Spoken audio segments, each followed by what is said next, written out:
പതിറ്റാണ്ടുകളുടെ അവശേഷിപ്പുകൾക്കിടയിലാണ് ഞാനിപ്പോൾ നിൽക്കുന്നത്. സ്കൂളും ആശുപത്രികളും ഓഫീസും ഒക്കെയായി മനുഷ്യർ ഏറെ ആഹ്ലാദത്തോടെ ജീവിച്ച സ്ഥലം. പക്ഷേ ഇപ്പോൾ ഇതെല്ലാം ഇങ്ങനെയാണ്. 64 മുൻപുള്ള മനുഷ്യജീവിതത്തിൻ്റെ ബാക്കിയാണിത്. ഇവിടെ കിലോമീറ്ററോളം മനുഷ്യർ തിങ്ങിപ്പാർത്തിരുന്നെന്ന് കേൾക്കുമ്പോൾ വിശ്വസിക്കുക പ്രയാസമാണ്.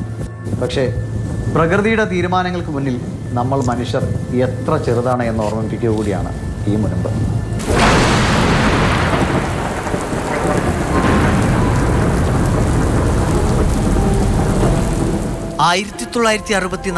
ഡിസംബർ മാസം മത്സ്യബന്ധനവും കച്ചവടങ്ങളുമൊക്കെയായി തിരക്കേറിയ ദിനങ്ങളിലൂടെ കടന്നുപോവുകയായിരുന്നു രാമേശ്വരവും ധനുഷ്കോടിയും. 15-ാം തീയതിയോടെ ആൻഡമാൻ ദ്വീപിനോട് ചേർന്ന കടലിൽ ഉടലെടുത്ത ന്യൂനമർദ്ദം ഒരു ജനതയുടെ വിധി മാറ്റി എഴുതി. 18ഓടുകൂടി തന്നെ കടലിലെ മാറ്റങ്ങൾ നാട്ടുകാർ ശ്രദ്ധിച്ചിരുന്നു. காற்றடிக்கும்போது எல்லாம் சர்வசாதாரணமாக மக்கள் பூரா வீட்டுகளில் குடியிருந்தாங்க. அப்போ குடியிருக்கும்போது நைட்டு 12 மணிக்கு காற்று மழை கடல் இப்படியே பொங்கி எந்திரிச்சு ஊருக்குள்ள வந்து அழிச்சிட்டு வருது. പക്ഷേ അപ്പോഴും തങ്ങളുടെ ജീവിതത്തെ തകർത്തെറിയാൻ പോകുന്നതിൻ്റെ ലക്ഷണമായി അതിനെ അവർ കരുതിയില്ല.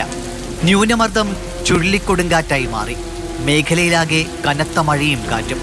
ശ്രീലങ്കയിലെ ട്രിങ്കോമാലിയെയും ജാഫ്നയെയും ഒക്കെ തകർത്തെറിഞ്ഞ് ചുഴലിക്കാറ്റ് രാമേശ്വരത്തേക്കടുത്തു. அப்போ எங்கள் வீடு அப்போ தான் போய்கிட்டு இருக்கு தண்ணியில் ஓட. நாங்கள் அங்கிட்டு நிற்கிறோம், இங்கிட்டும் திடல் அங்கிட்டும் திடல், நாங்கள் ஊடல் நிற்கிறோம்.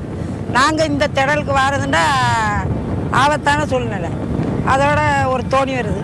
அந்த தோணி வந்து அந்த நேரையா என் பிள்ளைங்கனையும் காப்பாற்று அப்படின்னு எங்கள் அம்மா சொல்லுது. அந்த தோணி வந்தது அப்படியே குறுக்க கிடந்துருச்சு. நாங்கள் எங்கிட்ட வந்தோம்னு தெரியல. வந்து காலையில் விடிஞ்சிச்சு. ഡിസംബർ 22 രാത്രി 11:55.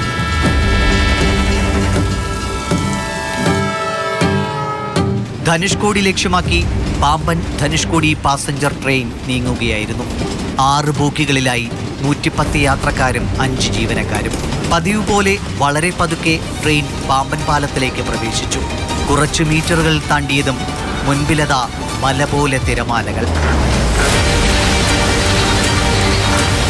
60 അടി വരെ ഉയർന്ന തിരമാലകൾ പാളങ്ങളെ അതിനോടകം വിഴുങ്ങിയിരുന്നു. ലക്ഷ്യത്തിലേക്ക് മിനിറ്റുകൾ മാത്രം ശേഷിക്കെ പാസഞ്ചർ ട്രെയിനിനെ തിരമാലകൾ വലിച്ചെടുത്ത് കടലിലേക്ക് അഴുത്തി. அப்போ ட்ரெயின் வந்துக்கிட்டு இருக்கிற இடத்துல ராம்நாட்டோட தாண்டி வந்துக்கிட்டு இருக்கிற இடத்துல புயல் வரும்போது சொல்ல கிடையாதுப்பா. பாலத்தில் வந்த பிறகு தான் அந்த 64 புயல் உருவாகி வந்தது. 64 புயல் வந்த உடனே ட்ரெயின் வந்து நடுப்பாலத்தில் மாட்டிக்கிடுச்சு. நைட்டு பாலத்தில் ட்ரெயின் அங்கிட்டு எடுக்க முடியாது, இங்கிட்டு எடுக்க முடியாது, நடுக்கடலில் மாட்டிக்கிடுச்சு. மாட்டில் இரும்பு கிரேடர்னா அது கொஞ்சம் ஸ்ட்ராங்காக இருந்திருக்கு. இது சிமெண்ட் கிரேடர்னு சொன்னனால ட்ரெயின் சாஞ்சு மக்களுக்கு ரொம்ப ஆபத்தான சூழ்நிலைக்கு நாங்கள் மீனவர் யாருமே காப்பாற்ற முடியல. புயல்னு சொல்கிறனால யாரும் மீனவர் வந்து அப்போ இந்த மாதிரி படம் வந்து பெரிய படுறது கிடையாது, சின்ன சின்ன தாங்கு படுறது தான் அந்த நேரத்தில் போட்டு நாங்கள் தாங்கிட்டு யாரும் போகல. நாங்களும் புயலில் மாட்டிக்கிட்டு அழிஞ்சு போயிட்டோம். வளைஞ்சு போய் நாங்கள் யாரும் போய் காப்பாற்ற முடியல. ആദ്യം പുറം ലോകമറിഞ്ഞത് പാമ്പൻ പാലത്തെ കടലെടുത്തു എന്നാണ്. 2 ദിവസത്തിന് ശേഷം 25-ന് മാത്രമാണ് പാലത്തിനൊപ്പം ട്രെയിനും അകപ്പെട്ടിരുന്നുവെന്ന ഞെട്ടിപ്പിക്കുന്ന വിവരം സ്ഥിരീകരിക്കുന്നത്. ടിക്കറ്റ് എടുക്കാത്ത യാത്രക്കാരടക്കമുണ്ടായിരുന്നതിനാൽ മരണം 300-ലേറെ ആകാമെന്നാണ് കണക്ക്. அந்த சைடு விழுந்து இந்த சைடு விழுந்துருச்சு. ஆப்ரேட்டர் மட்டும் இருக்கிறார். ஆப்ரேட்டர் தான் இறக்குற வத்தை எதுவும் கிடையாது. கடைசியில் ஒரு 11 மணி இருக்குது. அவருக்கு தண்ணி ஒரு செம்பில் தண்ணி கொடுக்கிட்டு ஒரு வத்தை அங்கேருந்து வத்தை கொண்டு போய் ஆளை இறக்கிட்டு வர்றாரு. இறக்கிட்டு ஆளுக்கு விசாரம் இல்லை, பயம் பேதலிச்சிட்டார் அவர். அவர் நம்ம அது வெளியூருக்காரர் அவர்.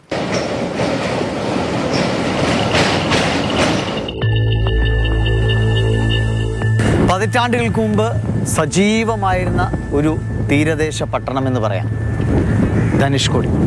പക്ഷെ ഇന്ന് ഇതാണ് അവസ്ഥ. 64-ലെ ആ ദുരന്തത്തിന് ശേഷം ധനുഷ്കോടി പൂർണ്ണമായും വിജനമായി മാറി. പിന്നീട് വർഷങ്ങൾക്ക് ശേഷമാണ് പതുക്കെ ആളുകൾ ഇങ്ങോട്ടേക്ക് വരാൻ തുടങ്ങിയത്. ഇപ്പോഴും താമസമില്ല, ടൂറിസത്തിൻ്റെ ഭാഗമായിട്ടൊക്കെ ആളുകൾ വരുന്നു. ചെറിയ കച്ചവടങ്ങളൊക്കെ ആയിട്ട് ആളുകളുണ്ട്. ഇതെല്ലാം പഴയ പട്ടണത്തിൻ്റെ, അതായത് തിരക്കേറിയ പട്ടണത്തിൻ്റെ അവശേഷിപ്പുകളാണ്. ഇതിലൂടെയാണ് ധനുഷ്കോടിയിലേക്കുള്ള റെയിൽപാതയും കടന്നുപോയത്. ട്രെയിൻ ദുരന്തത്തോടെ അവസാനിച്ചിരുന്നില്ല. ചുഴലിക്കാറ്റിന്റെ സംഹാര താണ്ഡവം. മറുവശത്ത് അത് ധനുഷ്കോടിയെ കടലിൽ മുക്കാൻ തയ്യാറെടുക്കുകയായിരുന്നു.